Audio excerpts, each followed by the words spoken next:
तेजस्वी जी के प्रति बहुत अच्छा रुझान है।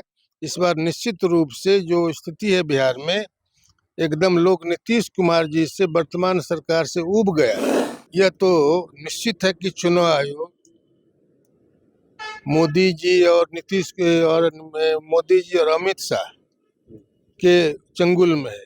जैसा वो कहेंगे वैसा करना है। तो इसमें पूरे देश जानता है कि चुनाव आयोग महागठबंधन के खिलाफ है। निश्चित रूप से लोग का बदलाव चाहता है। लोग चाहता है कि युवा नेता आवे, तेजस्वी जी आवे।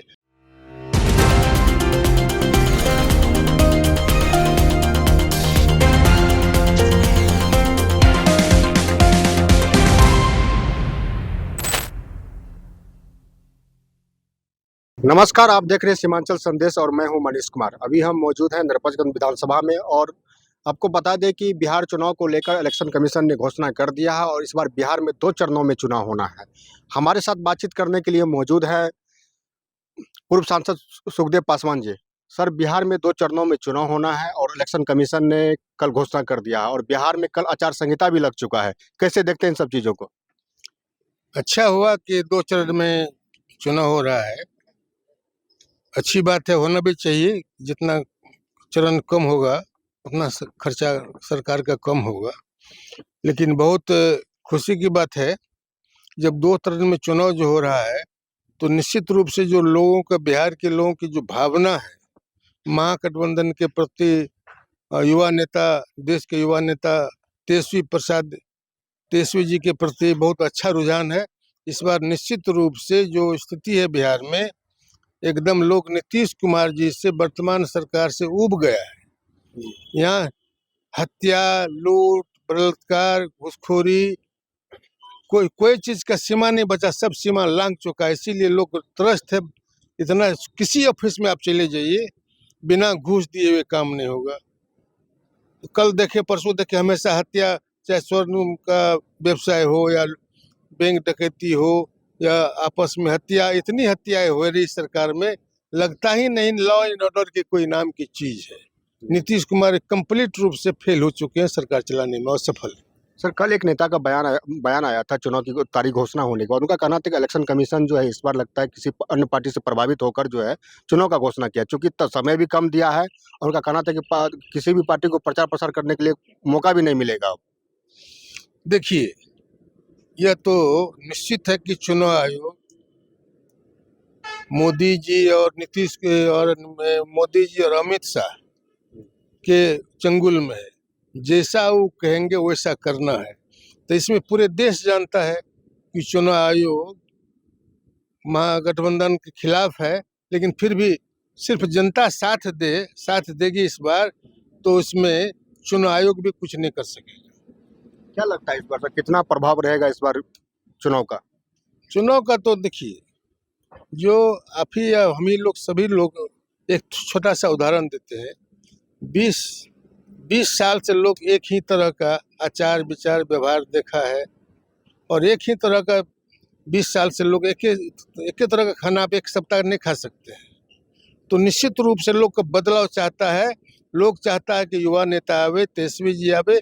और बिहार में जिन्होंने, तेजस्वी जी ने जो घोषणा किया है कि हमारी सरकार आने के बाद हम पलायन को रोकेंगे, भ्रष्टाचार रोकेंगे, बहुत सारी मुद्दाओं पर उन्होंने अपना प्रकाश डाला। माँ बहन की योजना में पैसा देंगे, वृद्धा पेंशन बढ़ाएंगे, हर चीज, प्रत्येक घोषणा में 200 यूनिट बिजली फ्री करेंगे इत्यादि को लेकर इस बार जो झुकाव है, आदिवासी में भी हम देख रहे हैं। जनरल कास्ट को तो छोड़िए, आदिवासी भी इस बार नीतीश कुमार के विरुद्ध निश्चित रूप से जा रहा है। सब हेमंत सरकार को देख रहा है कि हेमंत सरकार आज राष्ट्रीय जनता दल कांग्रेस के समर्थन से झारखंड में हेमंत जी की सरकार है। इसलिए आदिवासी, अनुसूचित जाति, अनुसूचित सब जाति, अत्यंत पिछड़ा, हम जो लोगों में घूमते हैं, सभी लोगों में अच्छा उत्साह है महागठबंधन और तेजस्वी यादव के प्रति, उसको वोट डालेगा। सर, चुनाव की तारीख घोषणा होने के बाद जो है वहाँ पटना में पार्टी की मीटिंग चल रही है। टिकट देने की भी अब कुछ ही समय में ऐलान हो जाएगा। क्या लग रहा है आरजेडी जो है इस बार कितने सीट पर चुनाव लड़ेगी? आरजेडी को कम से कम इस बार 125 सीट, 125 सीट से कम नहीं लड़ना चाहिए, क्योंकि बिहार में सबसे बड़ी पार्टी के रूप में राष्ट्रीय जनता दल है। और जनता दल जो 17 महीने के कार्यकाल में तेजस्वी जी ने कार्य कर जो दिखलाया है, वह लोगों में, खासकर युवाओं में भी काफ़ी उत्साह है। उन्होंने कहा था कि हम 10 लाख नौकरी देंगे, लेकिन 17 महीने में भी नीतीश कुमार के नहीं चाहने पर भी नीतीश कुमार को बाध्य होकर तेजस्वी जी का जो उन्होंने कहा कि हम 5 लाख शिक्षक की नियुक्ति करेंगे, तो 5 लाख के लगभग शिक्षक की नियुक्ति हो गई। और सारा चीज जो है पेपर तैयार करके रखे हुआ था। जब नीतीश जी, जब तेजस्वी जी अभी नहीं है गठबंधन में, फिर भी जो तेजस्वी जी करके गए उसी पर अभी नीतीश कुमार मोहर लगा के उसको आगे बढ़ा रहे हैं। क्या कुछ सूचना मिला है कि अररिया में जो है किन विधानसभा से किन किन प्रत्याशियों को उतारने की तैयारी हो रही है इस वक्त? अभी किसी भी उम्मीदवार के विषय में कहना मुश्किल है, क्योंकि आज के दिन अभी तक जो हमको जानकारी है कि किसी भी दल में, चाहे महागठबंधन हो चाहे एनडीए हो, किसी भी दल में उम्मीदवारों के अभी सीटें नहीं बंटवारा हुआ, किसको किस सीट कितना देना, अभी तो इसके विषय में कहना बेकार है जी। अब इस बार क्या लग रहा है नरपतगंज जो विधानसभा है, इसमें क्या पार्टी या परिवर्तन करेगी या जो उम्मीदवार है वही फिर चुनाव लड़ेगी?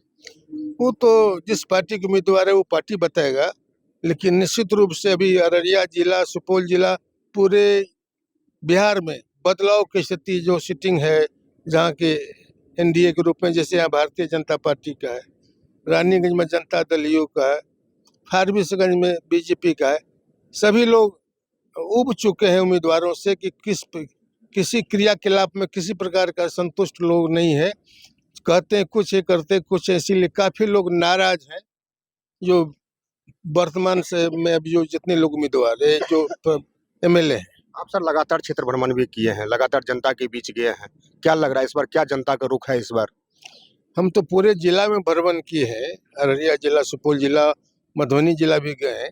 लोगों में ये ऐसा जो रुझान कभी हम अत्यंत पिछड़ा में, अनुसूचित जाति, अनुसूचित जनजाति में, वैश्य समाज में इस तरह का रुझान हमने पहली बार इस बार हम देखा है कि इस तरह का रुझान महागठबंधन के प्रति, तेजस्वी यादव के प्रति काफ़ी अच्छा झुकाव है लोगों का। और निश्चित रूप से वो लोग भारी संख्या में मतदान करेंगे अभी महागठबंधन के पक्ष में, तेजस्वी जी के पक्ष में। तो अभी आप सुन रहे थे पूर्व सांसद सुखदेव पासवान जी को, इन्होंने कहा कि अभी जो है अति पिछड़ा और महादलित समाज के जो लोग हैं वो वो पूरे परिवर्तन के मूड में है और इस बार जो है जनता महागठबंधन के साथ ही जाएगी। बाद बाकी इस खबर को लेकर आप लोगों की राय और प्रतिक्रिया है हमारे कमेंट बॉक्स में जरूर बताइएगा। सीमांचल संदेश के लिए मैं मनीष कुमार।